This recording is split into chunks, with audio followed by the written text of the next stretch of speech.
Welcome to the Revolutionary CEO podcast. I'm your host, Letitia Lynch, Paris lover, devoted boy mom, and a typical Capricorn who is an Enneagram 8 leader and overachiever. After launching my business during COVID, it grew faster than I anticipated and quickly turned into all the things I hated about toxic corporate overwork culture. Now I'm restructuring it to prioritize the lifestyle I desire and break free from overworking without compromising my income. It's easy to get burned out doing all the things that made your business the success that it is today, but that success is still available when you prioritize yourself over the business. Personally, I'm restructuring my business and focusing on writing my first book, speaking on stages, teaching groups of women how to run their business led by a lifestyle first philosophy, and building a community. Join me every Wednesday as I give you the inside scoop on how to balance business, work, motherhood, self-care, and mental health. I'll share my raw thoughts on entrepreneurship, the reality behind the scenes of building a successful online business, and how businesswomen in pop culture imitate real life. As your marketing coach, I'm also going to share my experiences with contractors, clients, having a team, as well as personal and business branding, practical business and marketing advice, strategies, and tips. Let's get into it. Welcome to another episode where I'm about to tell you all the tea of how it was going back to corporate after being a full-time entrepreneur at that stage for 3 years, and how I managed my schedule because it was wild. And I worked at 2 different places in this short time span. So buckle up because I have a lot to tell you. Last year, around September, I decided to go back to corporate. I had some really major pivots that I planned to make in my business, one of which is because I was burnt out. I will talk all about that. And the next episode is just about what it was like hiring a team and to avoid the mistakes that I made. But I was burnt out. I knew that my business was no longer aligned with my long-term vision. Part of my long-term vision is to work less in day-to-day services and to work more with speaking on bigger stages where I have more access to more people without having to do long-term things like my coaching programs. I no longer like that business model anymore. And so I knew that I wanted to change my business model because I didn't like how I was running. But also I had some really big, very lofty financial goals that I already was accomplishing because of how much money my business made, a tremendous amount of money last year. And so I hired a personal finance coach and I was paying off all this stuff. But I also had some other things besides paying off debt. I was traveling to Paris. Actually, in the month of September, I did go to Paris with my brother. And I already knew I was buying this expensive Louis Vuitton bag at the Louis store. Like I knew I was buying that. I was planning to separate from my husband and get my own place with my child, which I am in now.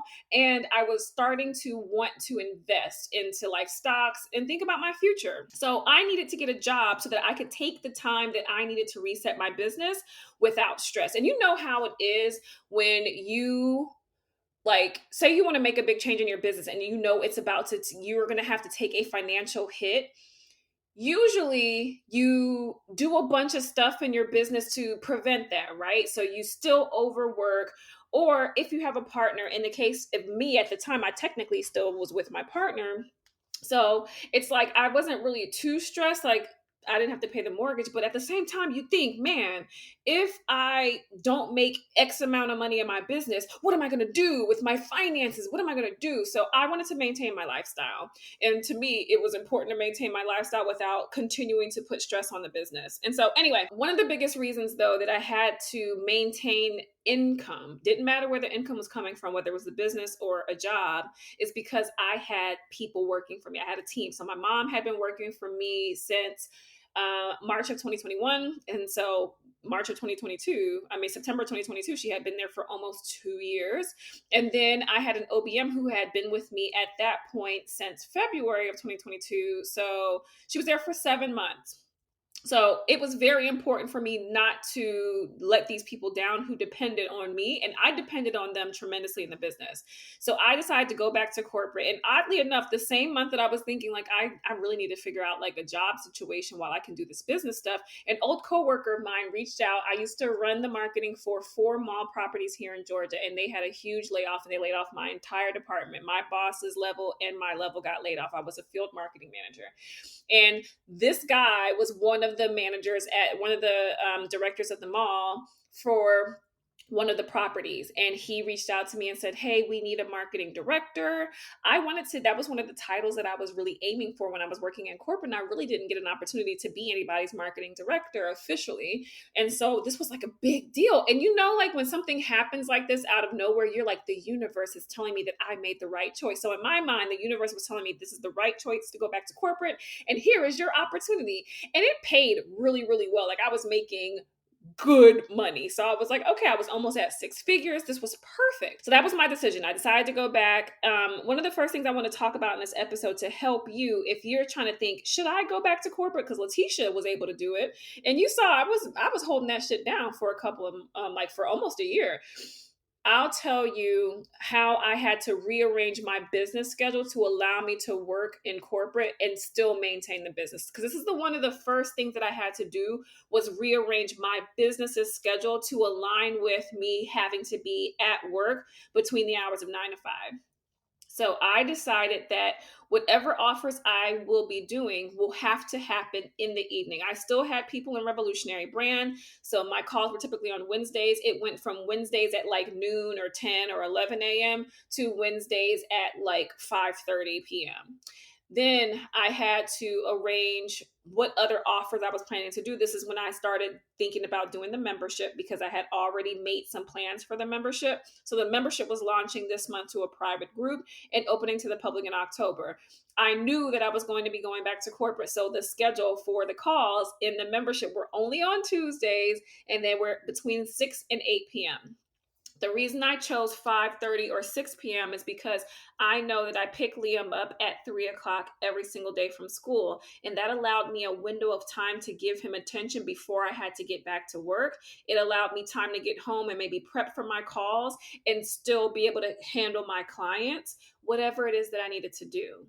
This is how you have to think about business when you're working full time and you're running a business that's an actual business. Like my business was still popping. So I had a lot of people that I was still serving. So I needed to make sure that I could handle the schedule. I was also doing strategy sessions and different things. So I had to have days and windows of time where strategy sessions could happen. The biggest decisions that you're going to have to make is around having structure with your day. Every single hour of every single day was time blocked. And I followed the process from the book, The 12-Week Year. I'll make sure that the link is in the show notes.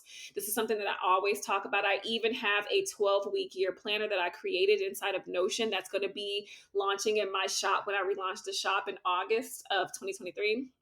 Anyway, it was just really important for me to follow a very strict schedule to make sure I had blocks of time where I could get every single thing done. And I really made that shit work. Like, hands down, I made it work. I also want to really talk about how I made time for both my child and myself. Because I think what happens when we have work and then we have children and we have husbands and wives and different things going on, we forget about ourselves. We forget about our health. We forget to actually spend quality time with the people. They're there, but we forget to spend quality time with them. So on my schedule, every single morning, Liam, when he woke up in the morning, I always have been the cuddle parent. Like, he wants to lay with me in the morning. And I watched a video where a child psychologist talked about how important it is at 3 points in a child's day. The first point in the child's day is when they first wake up. It's very important for you to give them attention at that time, because it's important to them to feel like they have your undivided attention. The second point is after school. If your child is a stay-at-home child, maybe they're younger, it's going to be like around the middle of the day for them. But my child is a school-age child, so for them, it's after school. So right after school, they need your attention. And then at bedtime. And so I made a point to give Liam attention in these windows. So in the morning, we snuggled. I took him to school and I picked him up from school most of the time, or my mom picked him up. When I picked him up, I would hang out with him. On my calendar, there was a block of time between 3 and 4 that was just for Liam. And then also I made sure I had dinner with him. On the days that I had my membership or Revolutionary Brand in the evening, I moved up my dinner time with him to 5 o'clock versus 6 o'clock, which is when I would normally want to have dinner with him before he goes to bed. But this is how I had to manage my schedule for him. In my schedule, every single day, I had a time block that I definitely had lunch. Nobody could book meetings with me. And on the weekends, I definitely was like, I do not want to spend my weekends working, because that's what you'll do, right? If you go back to work, but then you also have a business, what you'll do is take the weekends and now that's work time. No, I wanted my weekends to be for myself. And so I did not make my schedule be around me guaranteeing that I was going to work on the weekends. I wanted to make sure I had time with Liam, so I would do stuff with Liam. If I did need to do something with my business, I would pick a block of time on a specific day, and I would make sure I made arrangements for him to be taken somewhere so that he had fun. But it was important for me not to feel like a bad mom. I went out with my girlfriends, and if they invited me to dinner or as a hangout, I made time to do those things. I would go on my walks on the weekend and go by the water and just go out for drinks and do whatever it is that made me happy, because I knew I needed time for myself, for my mental health, because I was taking on a lot at that time. It's very important for you to recognize that you have to still take time for yourself and make time for your family, whoever's important. The next thing is, you're going to laugh because I want to talk about how I got approached by another company for another job that paid even more money that I ended up taking. But before I transition into that, I want to talk about how I planned to make money in my business during the transition, when I knew that my schedule was now going to be basically all work and corporate. So again, I told you I had a mental note of, okay, this is coming up. You're planning on going back to corporate. You need to think through your offers. In the summertime, I had the idea for doing the membership. I was hosting these workshops. I told them in the second workshop that I think I was going to open up a membership, and I ended up doing the membership. I knew the membership could be 1 day a week, 3 weeks out of the month. That gave me 1 week that I didn't have anything to do. So I knew that that was going to give me time to breathe. I also knew that this would be a good cash injection because people will be paying a quarterly fee. So every quarter I would get an influx of income. I knew that this was a good idea. And then I had goals for how many people I wanted. And the more people I get, the more monthly income I would have. So at some point it would be enough money anyway, you know? So I thought about all of that. I also thought about doing things like strategy sessions, because those things would be like 2 hours long, but it wouldn't be a whole coaching program, which was going to take too much time and stress me out. I also knew that eventually I was going to bring back my VIP days in a different format, but I knew I would bring back my VIP days because I only have to do 2, 3 of those, and it makes really good income and revenue for my business, but they're also very short term, which, as I told you, I did not want to have these long term things. When you're having these thoughts about your long term vision in your business, you have to think about what offers do you have to create to serve your community that's going to get you to that long-term vision. And I think sometimes we don't have enough perspective or vision. We're not visionaries like we're supposed to be. As a CEO, you're supposed to be the visionary for your company. You have to think beyond the next 365 days. I think so often we get stuck in the current year and planning for the next year only in the fourth quarter, the third quarter, that we're not even really thinking about what about 2 or 3 years from now? What about 5 years from now? What about 10 years from now? Where do I want to be, and what would I need to do right now to lead myself on that path that I need to get there? And so for me, I knew I needed to do very short term things. Host a master class, do a little workshop here and there, have the membership, do a one-off strategy session. Don't do anything long term, and that will bring you enough revenue within the business to still have the business making good money, but also you know you don't have a lot of time. And that's how I thought through. So when you're thinking through what offers you can do, what are some things that will allow you to work later hours, earlier hours? What are some things that will allow you to not even talk to people? Having something digital would be great.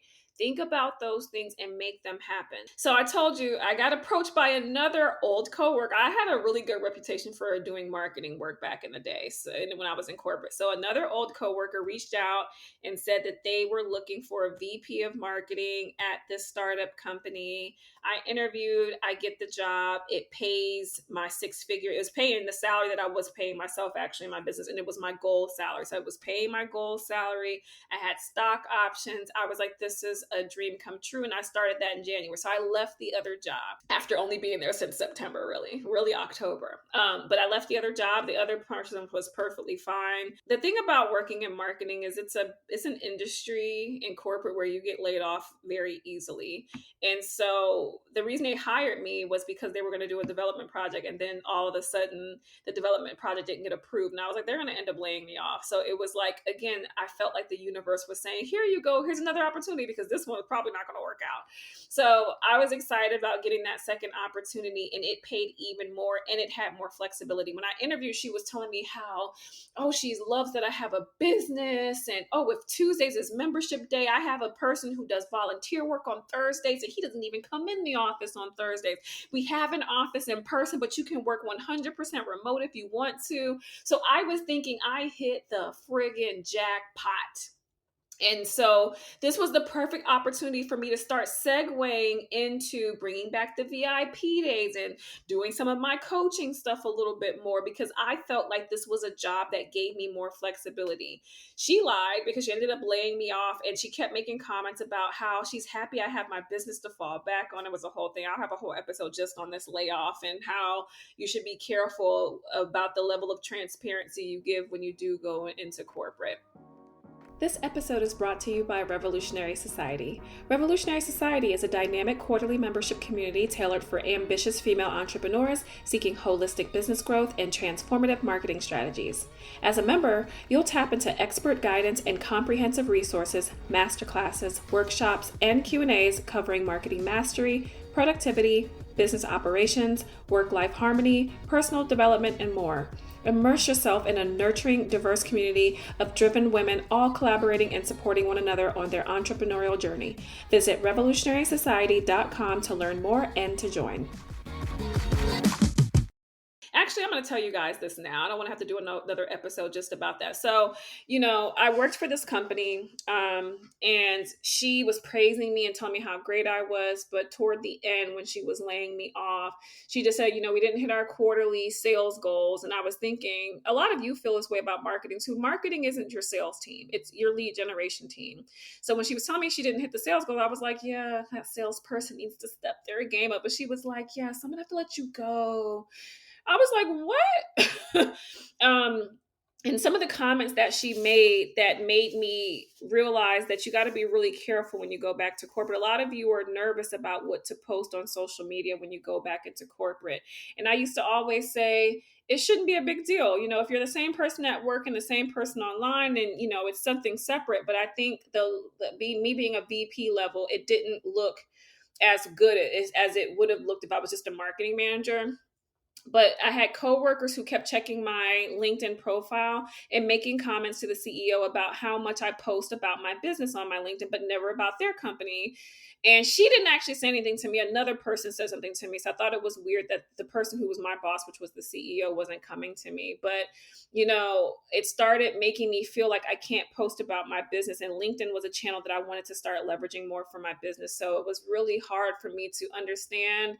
But then at the same time, I thought, Letitia, you're in this really big role at this company. They don't want you only talking about your business because they want you to show loyalty to the company. So I stopped posting about my business on my LinkedIn. I kept it all on my Instagram and everywhere else, but I did respect the LinkedIn profile and stopped talking about it. But I feel like also I was too comfortable sharing that I had a business. Like if we were at lunch and they're like, so, how's things going? Otherwise I would mention like, oh, my business is great. The more I mentioned my business, and it wouldn't be like in the office, it would be on a lunch break, or if we were having like a storytelling session, I would tell stuff about my business because my business is very important to me. The more they started questioning my loyalty to the company. And it ended up being an issue too, because I made an agreement with the lady that, yeah, I'm going to come in the office sometimes. I'm happy that you have a physical office. I miss being around people, but I have to leave this office every day around 2 or 3 o'clock. So I have to pick my child up. And it shouldn't matter because I didn't have to be in the office. Remember, I told you, she told me that. But then at the end, she kept saying, yeah, I didn't really get to spend a lot of time with you because I was coming back to the office around 3 and you were never there. And I was thinking, why I wasn't there, because I have a child. And also, you said I didn't have to ever be in here. And I told you, she kept making comments about how great it was. I have my business to fall back on, and everybody knows your business is number one priority. I said, why do you keep saying that? I haven't been saying that my business is my number one priority. I am very much here and doing the work, and I am prioritizing being here. And she said, no, everyone has been making comments. Several people have made comments about how your business is the number one priority for you. And I realized that it was a huge mistake ever being transparent. And this is why people lie on their applications. And I think this is why people lie during interviews, is because you don't feel like it's a safe environment for you to share all the parts of you. But being in the online space, I got so comfortable being able to be authentic and be myself. I forgot the corporate politics of having to hide parts of yourself. I forgot all about that. And I forgot how much I hated it. I do not regret going back to corporate because I made a lot of money in a time where I was really trying to figure out things in my business, and it made my lifestyle not skip a beat. And that's what I like. I don't want my lifestyle to ever be affected by my business decisions or my financial decisions. But I also do not miss not having to fake it, not having to look a certain way to like appease people and to appeal to people. Anyway, the next thing I want to share with you is how I maintain my marketing and selling. I need you to be realistic. If you already barely market on a consistent basis, you're going to do even less when you go back to work. And I'm a marketing person and I fell off, but I knew I would fall off and I planned for that. So my marketing, when I launched Revolutionary Brand, I launched it through email primarily. I did not rely on my standard marketing strategy, which is video content for 3 weeks at a time to launch. I knew I couldn't maintain that. I was doing some video content, but for the most part, I wasn't. My mom was editing these little video clips for me and she was just posting those things. But for the most part, I did an email launch and I still got 2 people in Revolutionary Brand. Was it 3? But yeah, I got 3 people. 2 of them did it live. One did the DIY version of Revolutionary Brand. So I got 3 people in the program during a launch where I primarily just launched via email. And that was a huge success for me because normally my launches are very forward facing.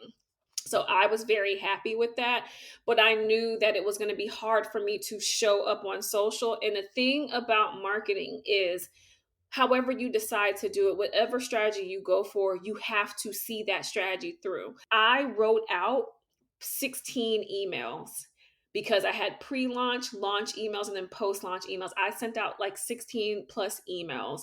It was a lot of work. I hated every minute of writing it, but I was so happy to not have to worry about my sales process. Like I knew I had done my job.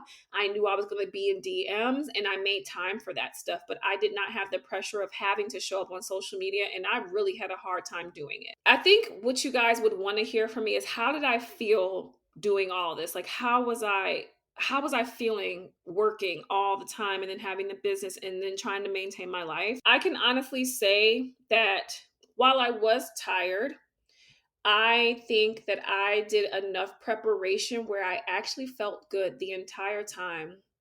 I had to wake up at the butt crack of dawn. I would wake up at like 5:30 sometimes just 6. I used to wake up at 6:30 with my kid to get him ready for school, and I had to drop him off between 7:15 and 7:45. But I started waking up a little bit earlier so I can have a little bit of time to do some stuff for my business, check my emails, get my schedule. So I had to wake up earlier. I had to go to bed earlier as well, which was hard for me because I like to stay up late, but I had to make the decision for my health to go to bed at a normal time. I actually had to tell my husband too, do not come in the room and turn on the TV after 11 o'clock because I need to get rest and I need undivided, like I need my sleep to not undivided. I needed my sleep to be uninterrupted.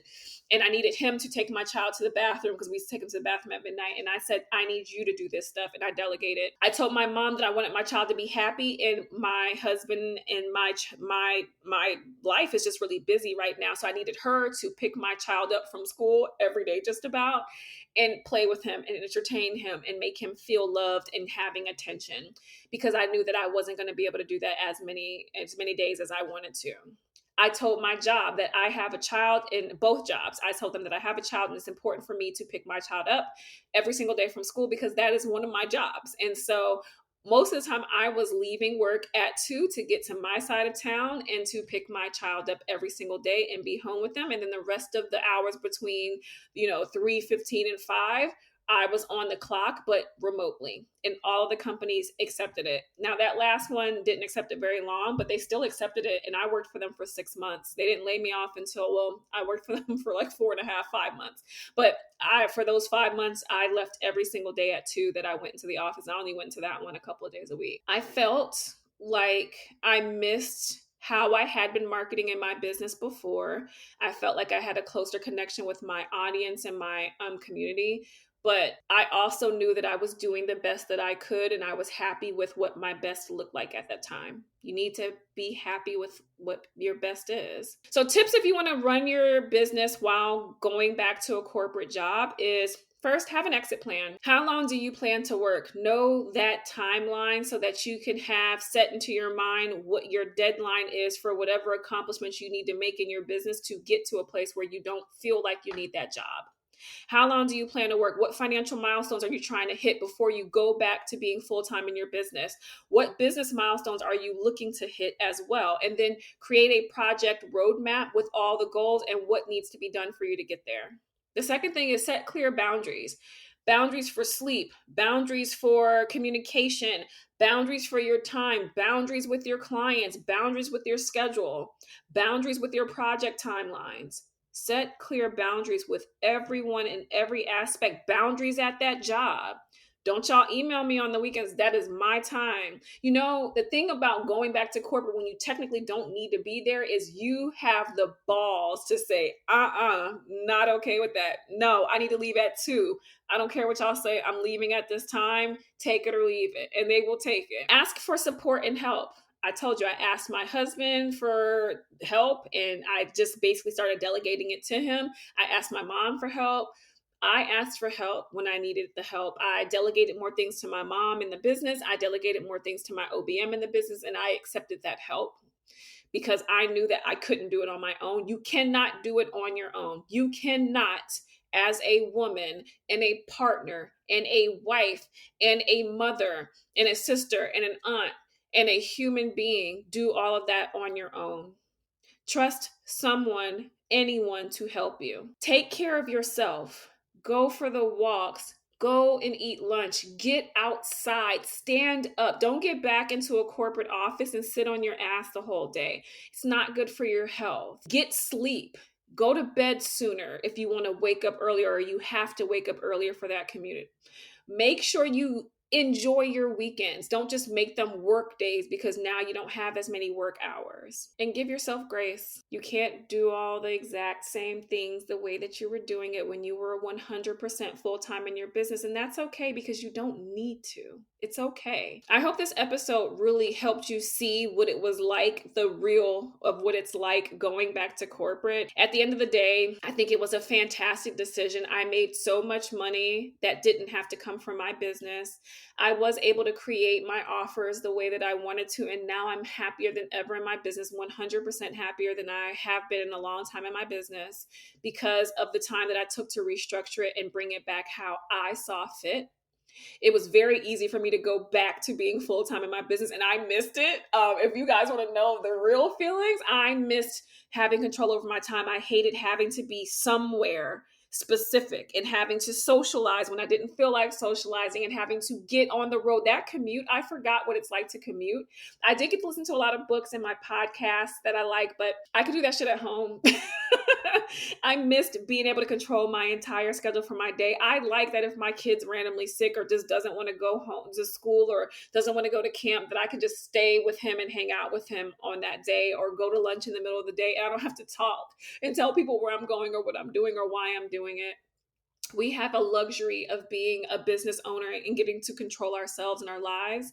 And I will never take that for granted ever again. Would I go back to a job again? If I needed to, I would. You cannot be ashamed of making that choice for yourself. I don't care how successful your business is. If that success does not bring you the amount of financial security that you need at any given point in time, do what you have to do because you have a life to maintain and it costs money. Okay? If you enjoyed this episode as much as I did, subscribe to the Revolutionary CEO podcast on your favorite podcast listening platform and leave a review to let me know the moments you enjoyed the most. For insights, tips, and conversations, connect with me on Instagram, YouTube, or TikTok. I'm always at Her Marketing Coach. Together, let's continue empowering ambitious and driven women in business. Talk to you next week.